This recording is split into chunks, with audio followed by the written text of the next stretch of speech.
নমস্কার কৃষক বন্ধুরা। পশ্চিমবাংলায় অনেক কৃষক বন্ধু আছে যারা পটল চাষ করে কিন্তু জানেন না কি জাত চাষ করছে। পটল অ্যাকচুয়ালি কাজলি পটলের মধ্যে অনেকগুলো ভ্যারাইটি আছে যেগুলো অনেক চাষি ভাইরা জানেন না। আপনাদের আজকে আমি একটা ভ্যারাইটি দেখাচ্ছি। এই দেখুন ধর, দেখুন পটলের ধর দেখুন শুধু এক বোটাতে কটা, একটা দুটো, এটা কিন্তু কোনো মানে এর মধ্যে কোনো ট্রিক নেই। আপনি পটল দেখুন, এক দুই তিন, পরের বোটায় পটল, এদিকে দেখুন এক দুই, গিটে গিটে পটল। এই যে যে ধরটা দেখছেন, এই ধরের মেন কারণ কি জানেন? জাত। কাজলি পটলের মধ্যে তিন চার রকমের জাত আছে, তিন চার রকমের জাত। তার মধ্যে বম্বে কাজলি বর্তমানে যেটা সব থেকে ফলন বেশি। বম্বে কাজলি যদি আপনারা লাগান, পটল ছিটতে ছিটতে আপনাদের মানে কি বলবো, ক্লান্ত হয়ে যাবে। এই হচ্ছে বম্বে কাজলি। এর ফলন যে একবার দেখেছে, এক দুই তিন, গিটে গিটে গিটে গিটে মাছ। এগুলো বম্বে কাজলি। বম্বে কাজলির ফলন একবার যে দেখেছে সে অন্য কোনো পটলের চাষ করবে না। এখন ঠান্ডা পড়ে গেছে, বর্তমানে ঠান্ডা পড়ে গিয়েছে, তাও এখানে ফলন দেখুন। এখানে ক্যামেরাম্যান কি বলবো একটু জুম করছে। এর এর একটা বড় বৈশিষ্ট্য, এক এক বোঠায় দুটো তিনটে করে এবং গিটে গিটে, মানে যে গিট দেখবেন সেই গিট। এই দেখুন দুটো করে। এইটা হচ্ছে বম্বে কাজলি। তো চাষি ভাইরা অনেকে চাষ করছেন কিন্তু জানেন না যে অ্যাকচুয়ালি কাজলি পটলের মধ্যে অন্য কোনো জাত হয় কিনা।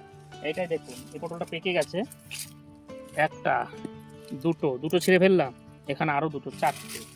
তো কাজলি পটলের মধ্যে যে অনেকগুলো ভ্যারাইটি আছে, অনেক চাষি ভাই জানে না। তো আমি বলবো আপনারা যদি চাষ করেন, বম্বে কাজলি লাগান, যেখান থেকেই লাগাবেন বম্বে কাজলি লাগান। বম্বে কাজলির উপরে বর্তমানে ফলন নেই।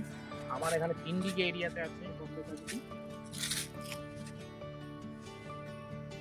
তো অনেক চাষি ভাই আমার এই পটলের মাচা দেখে হয়তো কনফিউজ হতে পারে, এই আবার কি ধরনের মাচা। অ্যাকচুয়ালি আমার চাষের পদ্ধতি একটু আলাদা। এই মাচাটা অ্যাকচুয়ালি আমি ভিয়েনার 212 বেগুন লাগিয়েছি। এই বেগুনের মাচা ছিল এটা। তো আমি বেগুনটা বর্ষার জন্য নষ্ট হয়ে যায়, প্রচুর বর্ষার জন্য বেগুন নষ্ট হয়ে যায়। তাই আমি বেগুন নষ্ট হওয়ার পরে আমি পটল লাগিয়েছি বম্বে কাজলি। এই বম্বে কাজলি পটল আমি দীর্ঘ 10 বছর ধরে চাষ করছি। তো আমার অন্য জমিতে ছিল বিগত বছরগুলোতে। তো এই বেগুনটা নষ্ট হওয়ার পরে আমি এই সেম স্ট্রাকচারে আমি এই জমিতে 3 বিঘে এরিয়া আছে, টোটাল 3 বিঘে এরিয়াতে আমি বম্বে কাজলিটা লাগাই। এবং এবছর টোটাল ব্যাপক হিউজ পরিমাণে পয়সা কিন্তু আমি করেছি বম্বে কাজলি। এই স্ট্রাকচারটা দেখছেন, এটা কিন্তু অ্যাকচুয়ালি বেগুনের মাচা ছিল, ভিয়েনার 212 গ্রাফটে। তো এবছর এই যে যে খুঁটিগুলো দেখছেন, এই খুঁটিগুলো এবছর আর জোর নেই, তার জন্য স্ট্রাকচার ভেঙে আবার নতুন করে মাচা করব। এখন শীত পড়ে গেছে, তাও দেখছেন গাছে পটল। আমি আরো একটা জিনিস দেখাই আপনাদের।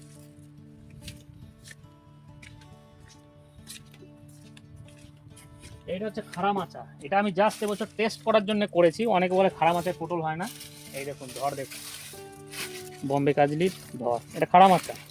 শীত পড়ে গেছে, গাছের কালার দেখেই বুঝতে পারছেন শীত পড়ে গেছে, তাও গাছে ধর দেখুন। বর্ষায় তো মানে পটল কি বলবো, বর্ষায় একদম পটল এরকম বিছানো ছিল সব।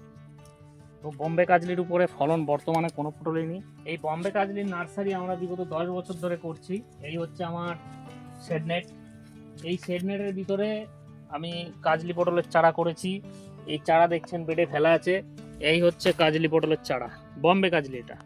এই দেখছেন সব চারা। এই দেখুন এই যে বেডে সব এগুলো চারা ফেলা আছে। এখানে 5,000 চারা ফেলা আছে।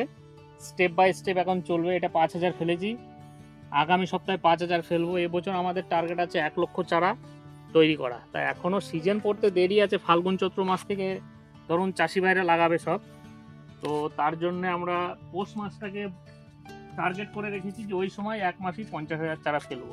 এখন অল্প অল্প অল্প করে স্টেপ বাই স্টেপ চলছে। এই হচ্ছে বম্বে কাজলির চারা। আপনারা যদি অর্ডার করতে চান অর্ডার করতে পারেন, আমাদের কাছে হোলসেল রেটে পাবেন। কেউ যদি 100 চারা নেয় তার জন্যেও 7 টাকা প্রাইস, কেউ যদি 1,000 চারা নেয় তার জন্য 7 টাকা প্রাইস, কেউ যদি 50,000 চারা নেয় তার জন্য 7 টাকা প্রাইস। তো আপনারা যদি কাজলি পটল বম্বে কাজলির জন্য যোগাযোগ করতে চান অবশ্যই আমাদের ফোন নাম্বারে ফোন করতে পারেন। তবে বর্তমানে ওয়েস্ট বেঙ্গলের কাজলি পটলের উপরে বম্বে কাজলির উপরে কোনো পটলে ফলন নেই। আমি বিগত 10 বছর ধরে এই বম্বে কাজলির চারা তৈরি করছি, প্লাস আমি নিজে চাষের সঙ্গে যুক্ত আছি।